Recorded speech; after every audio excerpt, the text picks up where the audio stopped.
Welcome back to Casual Bias Rugby. As you know, this weekend is the start of the Six Nations. Now, if you've been following the channel for long enough, you would know usually for the Safas games, I get some of my boys on. This time, I've got probably the biggest English supporter that I know, also known as my girlfriend. We've got Rose on the channel. Rose, want to say hi to the people? Hi, everybody. So, obviously, Rose will know a bit more about the English and the Northern Hemisphere games than I do, because it's Casual Bias Rugby. So I only speak about South African rugby. But we got the Six Nations, and starting off with the first game, most people would probably say it's the decider of the tournament, and I tend to agree. But Rose, from an English perspective, would you agree that this could be the decider, or do you think this is a bit of a slap in the face, saying that this is the only game that really matters? Okay, so it's called the Six Nations, not the Two Nations. I think it's very disrespectful to the likes of England, Scotland, and Wales and Italy, particularly Wales. I really hope this motivates these other teams that people don't think are going to win to do better, because whilst the France Island game is going to be very, very competitive and a great watch, it's absolutely not the decider.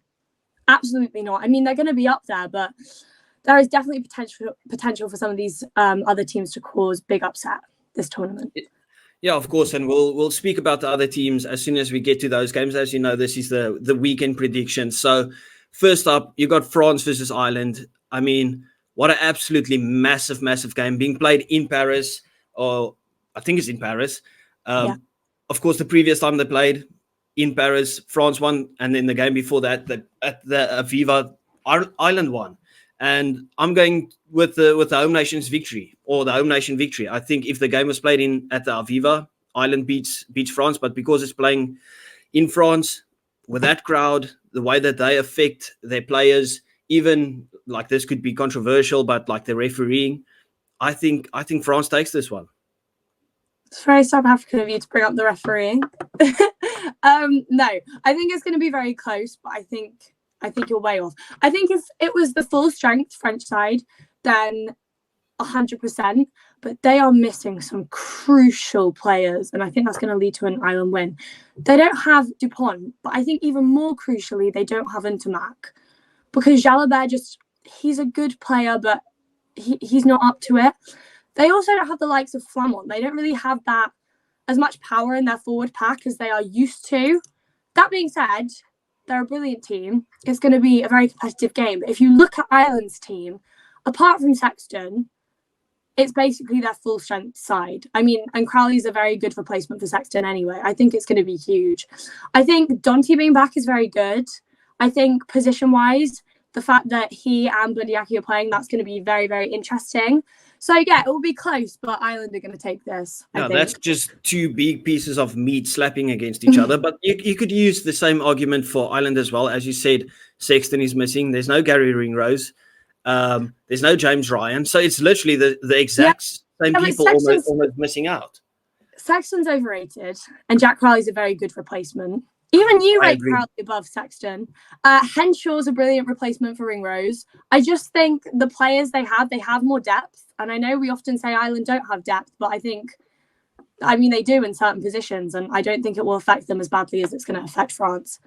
Well, the thing is, like, I still think Jalabert is a very good replacement. I think Luku has been playing some of his best rugby that he's played in years for Union Bordeaux, and that you can see that with their position on the log. Of course, Penno has moved over to Bordeaux, but then also Paul Willemse coming back to replace Van Mont, and Paul Willemse is absolutely brilliant. And he's a Safa, so he likes winning stuff. He likes winning games. That is it. And I think still France has the upper hand when it comes to the physicality aspect, because they kind of take the approach that South Africa took in the 2019 World Cup. They kick by far the most. They use their forwards. If you think about their front row, they still got Cyril Baye there. They've still got Antonio on the other prop. And then Muvaka has been an absolute sensation that I saw in the World Cup. Now, I don't know about him before the World Cup, but that guy was creating havoc against every single team. It's funny you bring up the front row, because I really don't think you can compare France's front row to Ireland's front row. You have two very good props from both sides, but then you have arguably the best hooker in the world for Ireland in the middle. So I think their physicality beats France's, especially with the likes, like I said, of Flamand gone. I mean, yeah, and you bring up Willemse, like, sure, it's all right, but it's no burn. It's no, you get what I'm saying? Yeah. Well, we mentioned it earlier. Don't you think the crowd gets France over the line? Or do you think Ireland is so much stronger than France to beat France in France? That's hungry. France will be hungry after that World Cup loss. I know Ireland will be too, but you've got the French crowd that will be up for it. And yeah, without Dupont, but I think that kind of gives enough other players the chance to say, listen, we want to be the face of the Six Nations now that Dupont is not there. They will put their hand up to solidify their position and to say, listen, we're grabbing this game by the scruff of the neck and pulling our team over the line.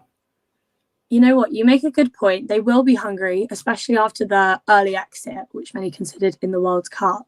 But even hungrier will be Ireland. They lost their last game, but that was the first game in 17 games they've lost. And with the amount of hate that they have gotten after that loss and after the expectations that were put on them for the World Cup, they are going to be wanting to prove a point. And I think, yeah, the home crowd does play an advantage. But a lot of these supporters are there to see the big names. They're there to see the Duponts of the team. They go crazy for him. Are they going to go as crazy for a Jalibert as they do for Untamak? They'll still be great. They'll still obviously pull together for that whole team. But I don't see the home advantage playing too much of a role in this game. I think it's going to be really close. Both teams are incredible teams, but I just see Ireland edging this one. I think they're going to come out absolutely fire. So what's your official prediction on the game then? I'm going to say 24-20 to France. To Ireland. Okay, so you're going with the Ireland victory by 4 points. I'm siding the other way. I'm going France by three or 4 points. So it's literally just the flipped version. I think it would have been a 3-4 point game either way, wherever it's played. As I said, at the Viva, I would have backed Ireland, but because it's in France, I'm backing France to take that one. Moving on to your own country. As you know, I love bantering England. You got a lot of it in the World Cup as well. What is your expectations for England in the Six Nations? Now we'll get into the game against Italy in a second, but obviously we can all agree that England had a false position in the World Cup. I've said it about 1 billion times. They played You're for the fifth and that sixth when place it nearly playoff. knocked you out of the competition. You want a nearly trophy? No, but you can't say You want we won a scrum penalty against you trophy as well. You can't say it's a false position when we nearly knocked out the champions. Nearly. We knocked out twice in a row. You're telling me at half time you weren't terrified. We were on fire that game. Well, I'll just take the victory and run with it. Like, you won on every stat almost, but yet you lost the game. That is embarrassing. It was the scrummaging that lost us the game and Billy Vunipola's knock on. I don't think in all other aspects of play, we were brilliant. And we are going to bring that brilliance to the Six Nations this year. A lot of people are underestimating England. The team that has been put out today for the game on Saturday is brilliant. And we can really see, I think this Six Nations, more than last, we can really see the difference between Borthwick and Eddie Jones. Last Six Nations, Borthwick was about a month into his leadership at England, and he was clearly sticking with the old players. He was playing it safe, which was necessary. He was very new in. However, he's had a bit of time now. He is bringing in a lot of new faces into that side, and that is what England really needs. He's brought a lot of flair into the side, which is really nice to see. And I think, obviously, George Ford is starting this Saturday, but I have a feeling Marcus Smith would have been picked over him. We've got the likes of Finn Smith, who we know has been causing absolute havoc at Northampton this season, on the bench. We've got Tommy Freeman playing on the wing. Like, these are players we did not see under Eddie Jones, but we see under Borthwick. And I think because, I mean, he's taking a risk, but I think it's really going to pay off. I think the old England were getting tired and outdated, and I think we're going to see some new excitement from this England team. So I think they're going to place higher than a lot of people expect the Six Nations. I think we can see them in that third position potentially. I mean, I respect the opinion.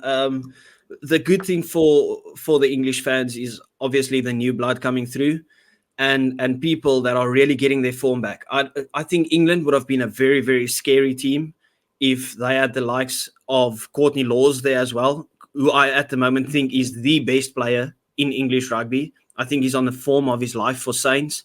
Of course, Alex Mitchell is having a very good season as well. I think Owen Farrell has kind of started to get back into it now with the series, but of course he's not in the Six Nations. But Marcus Smith has been on fire. The one big thing that kind of annoys me is, like you say, you're bringing in new blood, and yet I'm seeing Elliot Daly on the wing. What does that guy do on the wing? He is useless. And then I'm seeing Freddie Stewart, who everyone talks about Freddie Stewart being this guy that's brilliant under the eyeball. I've never seen someone play for the country just because they are good under the eyeball. What does that guy even do? Is there no new players that they can put into that positions? Well, I have quite a strong opinion on this subject. So Freddie Stewart got into the England team a while back because, like you said, he is brilliant under the high ball, and he continues to be brilliant under the high ball.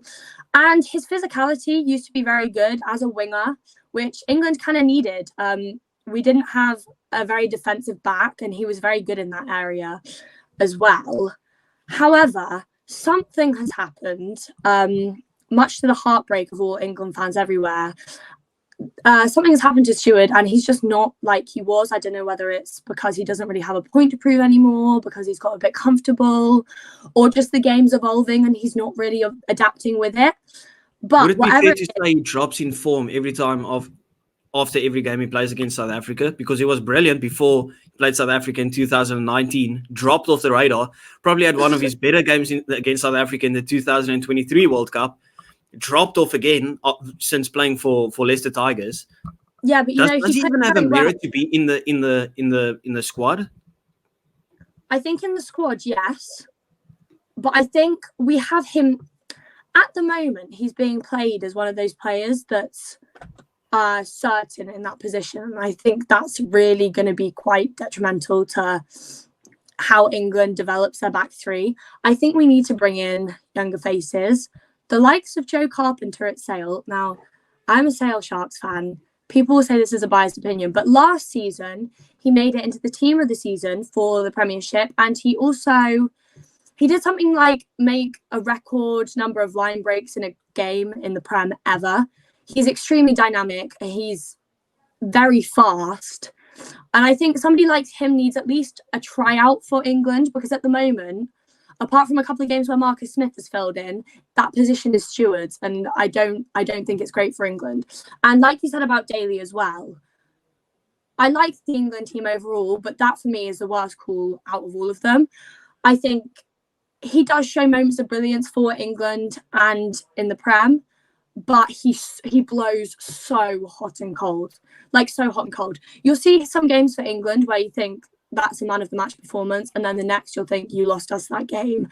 And he just before we get into the final prediction for that game, who do you think will be like the standout or the guys that need to put up their hand for England in the Six Nations? Because there's one name that stands out for me, and it's the guy from Exeter. And I think he could be up there with one of the world's best 13s, if not the best, and that is Henry Slade. But he never takes that form that he presents at Exeter to England. No. But he's getting the start and the run out this weekend. But I've been watching the Prem a bit more this season, and he has been absolutely sensational. He's been crucial for Exeter's success this season. He's so good. He's performing so well in the Prem, and it really looks like he's found his form. However, we've seen it before with Slade, like you said, where he's found his form in the Prem and it hasn't translated when he plays for England. You bring up Exeter players, though, that's interesting, because we have got Woboso, the young Exeter winger, playing. He's on the bench for this game. This is huge. He had the choice between Wales and England. He chose the right one. His name's come up. His name's became known very, very recently. But I think if he comes off the bench, he will perform sensationally. I have every confidence in his skill, and I have every confidence, even though he's only been around for a little bit, the stuff we've seen of him, he looks like such a promising player. And I think if he performs well, he's a shoo-in to be a consistent player for England. But okay, so moving into the official predictions now.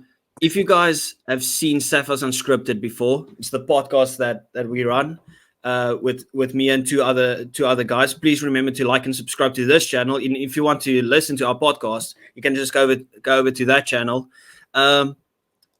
We had the guys saying that we wouldn't be surprised to see an upset victory. None of us predicted the upset victory. Like, I'm going with England to win by between 8 and 10 points.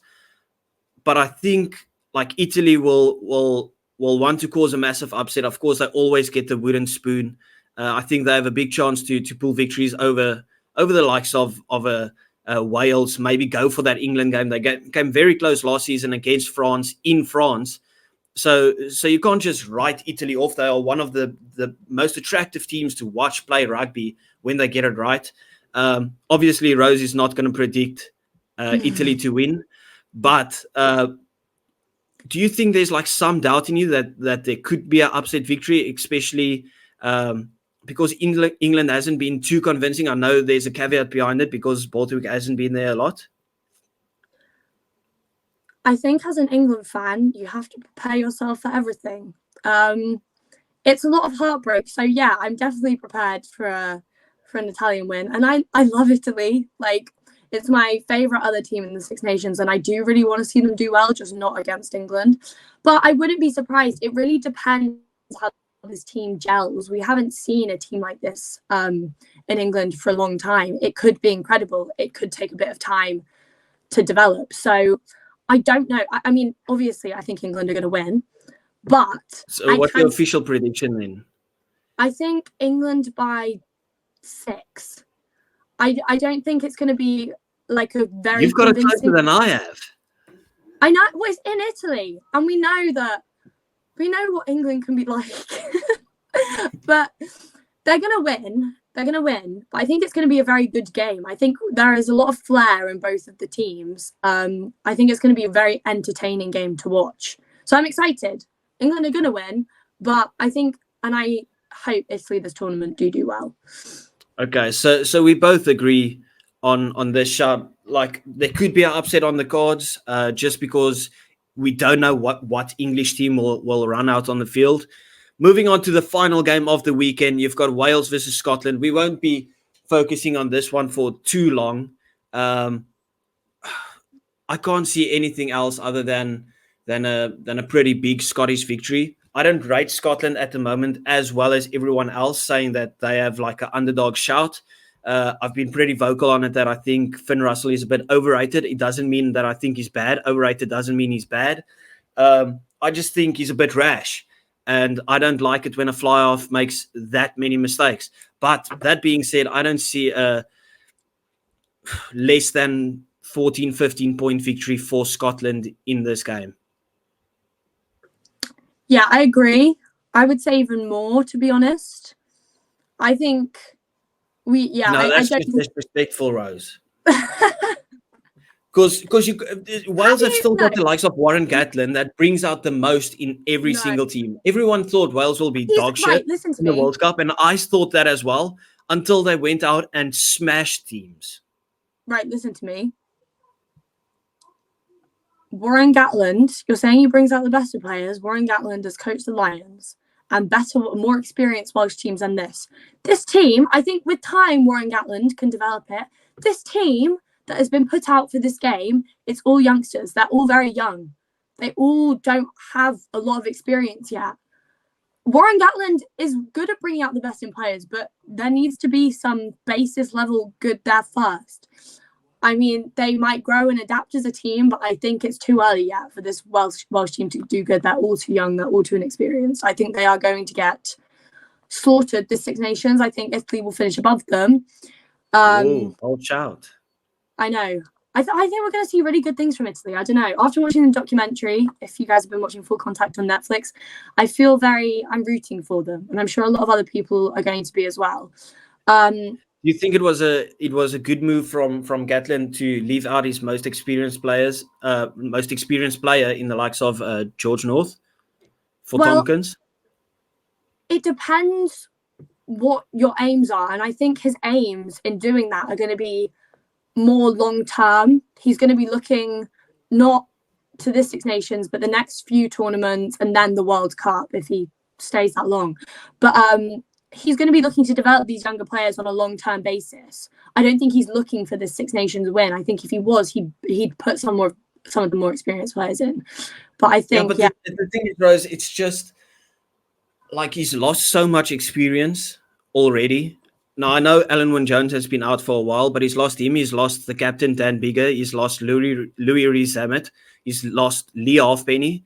So just to keep one guy, to keep everyone sane on the field, like the likes of George North, who isn't a bad player. I don't think he's great. No, but just for that experience, like surely it wouldn't have been a bad move to keep him there in that 13 jersey. Because I thought he's going to be the captain. Yeah, no, I agree with you. But also I think it's going to be kind of funny because, well, for those of you who don't know, England-Wales is a huge rivalry in England. It's massive. I think it's going to be, I don't know, I feel like it could either work. Like they could either really surprise us. I don't think they will. They can either really surprise us to be incredible or be absolutely abysmal. And I think it's going to be the second option. I do understand your point about having an experienced player on the pitch. Because I get that. Like you can develop a younger team and still have a little bit of experience in there. I think that's what England are doing at the moment. So I do understand your point. I don't know. You'd have to ask Gatlin why he didn't. But I don't know. It's a huge risk, and I can't see it paying off for Wales as Six Nations. If you're going with the Scotland more than 15-point victory, are you predicting a Finn Russell masterclass? Yeah. Finn Russell for Bath this season has been revolutionary. He is top 3 fly halves in the world. I know you don't agree with that because you're delusional, but he's been so brilliant this season for Bath. Scotland have performed very well all season as well. Okay, Rose, I'm going to be rude and interrupt you here. Is he better than Owen Farrell at 10? Yeah. Is he better than Marcus Smith at 10? If I had to pick, yes. Okay. Is he better than Intermark at 10? No. Okay. So if he's not better than Intermark, the only person, then he's definitely not top 3 because Richie Mo'unga is better than him. Bowden Barrett at 10 is better than him. Damien McKenzie at 10 is better than him. Marnie Lubbock is better than him. Andre Pollard is better than him. And Intermark is better than him. That's 6 players already better than him in the 10 jersey. He's seriously overrated. He's way too rash. He came out in the documentary. I know it was just a joke. I said it in the other day's video. He's the Messi of Scotland. I agree. Okay, people rave about him a lot, but you can't say you're the Messi of Scotland and the next game you play do a cross-field kick on your own touchline and it gets intercepted and they score a try. That's why I say I'm not trying to slander the guy. I'm just saying. Okay, but so my top 3 fly halves in the world would be Richie Mo'unga, Intermark, and Finn Russell. Who are you putting in there? Who are you putting in there above him? Andre Pollard, Marnie Lubbock, Bowden Barrett, Damien McKenzie. I just told you all of these guys. That's very, very Southern Hemisphere based, and therefore I think Jack Crowley is better than him as well. No, you don't. I told you the 10 runs the game, okay, but he doesn't make as many mistakes as Finn Russell. Like, I know he tries bold stuff, and that's the reason, and he plays with a lot of freedom. But look at Damien McKenzie playing in the 10 role. He does whatever he wants to on that field, and he gets it right. He does make mistakes, but not nearly as many as Finn Russell. I'm a big fan of D-Mac. I love him. I think he's great. But you clearly haven't been watching much Bath this season if you think Finn Russell is that hot and cold, because he's not. Fair enough, he makes a few mistakes occasionally. You brought up Farrell earlier. We all know he can't tackle. Like, that's more than a mistake. That's a fundamental flaw in his play. Finn Russell doesn't have any of those. Like, any player makes mistakes sometimes. But especially this season, he's been on fire. He's so good. And you're going to see the Six Nations, how crucial he's going to be for Scotland. I can really see Scotland doing very well. I think the crucial players for Scotland will be obviously Darcy Graham, Duan van der Merwe. Yeah. But the bigger names that I think will be crucial is that centre pairing. I don't think it's about Finn Russell. I think Tuipulotu and Hugh Jones. That not even them as individual players, but that combination of those two, those are the key players for Scotland, and that's why I also predicted Scotland to pull off a couple of victories this season. I think they're targeting that Ireland game. I think they want vengeance for the World Cup victory. I don't think they'll necessarily just wipe away England or anything. That's not what I'm saying. But I think their main focus will be on Ireland because they've already beaten England. They just want to focus on that Ireland game. What I mean is they've beaten England before. How many years has it been now that they have retained the Gallagher Cup? Don't. Okay, so we'll just end the video with our official prediction. I'm going Wales by 12 points. I'm going Wales. Not Wales, Scotland by 12 points. I'm going Scotland by 24. Wow. I think they're going to fall apart. I'm sorry, but I do. Okay, people. So just to round off the video, I went with France with a 4-point victory. Rose went with Ireland with a 4-point victory. Rose obviously went with England, but she actually got the game closer than I predicted. She went, 6 points? Yeah. I'm going England by 8 points. And then finally, Rose with a bold shout of 24 points to Scotland. And I went with 12 points. Thank you very much, Rose, for being on the channel. Tell the people where they can find you on Instagram and TikTok. You can find me at Rose Mendham, MENDHAM, on both. I think it's Rose_Mendham on TikTok. I do rugby stuff on there. Yeah. One of the biggest rugby supporters, especially England supporters, that I know. Thank you very much, everyone, for watching. Remember to like and subscribe to the channel. Thank you to Rose for coming onto the channel. And me on. Yeah, and she'll be a regular guest when it comes to the European stuff because I don't have European friends. He needs some educating on the Northern Hemisphere. Exactly. So Thank you very much. See you next time. Bye.